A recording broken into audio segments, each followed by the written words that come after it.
Hello guys, ഇത് granny സ്ക്വയറിൻ്റെ ബാക്കി വീഡിയോ ആണ്. അപ്പോൾ നമുക്ക് ഇതിൻ്റെ സെക്കൻഡ് ലെയർ എങ്ങനെ ചെയ്യാൻ നോക്കിയാലോ. വീഡിയോയിൽ ഒന്നുകൂടെ ക്ലിയർ ആയിട്ട് കാണാൻ വേണ്ടിയിട്ട് ഞാൻ ത്രെഡിൻ്റെ കളർ ഒന്ന് മാറ്റിയിട്ടുണ്ട്. അപ്പോൾ നമ്മൾ സെക്കൻഡ് ലെയർ ചെയ്യുമ്പോഴും സെയിം ആയിട്ട് തന്നെയാണ് ചെയ്യുക.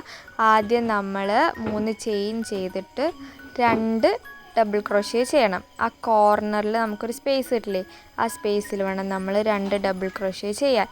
എന്നിട്ട് ഒരു ചെയിൻ ചെയ്യുക.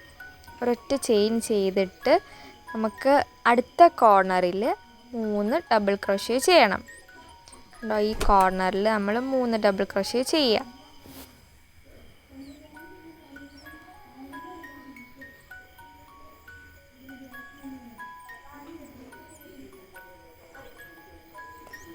മൂന്ന് ഡബിൾ ക്രോഷ്യ കഴിഞ്ഞാൽ കോർണർ ആയതുകൊണ്ട് തന്നെ നമ്മൾ അവിടെ 2 ചെയിൻ ചെയ്യണം.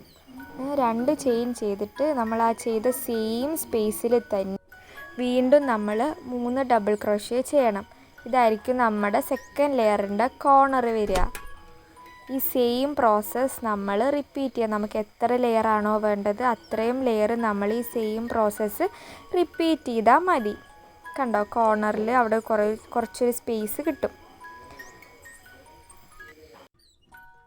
നിങ്ങൾക്ക് വീഡിയോ മനസ്സിലാവുന്നുണ്ട്, യൂസ്ഫുൾ ആവുന്നുണ്ട് എന്നുണ്ടെങ്കിൽ ഒന്ന് സബ്സ്ക്രൈബും ലൈക്കും കമൻറ്റും ഒക്കെ ഒന്ന് ചെയ്ത് സപ്പോർട്ട് ചെയ്യണേ. നിങ്ങളുടെ കമൻറ്റ് കാണുമ്പോൾ എന്തോ എനിക്ക് ഭയങ്കര സന്തോഷമാണ്.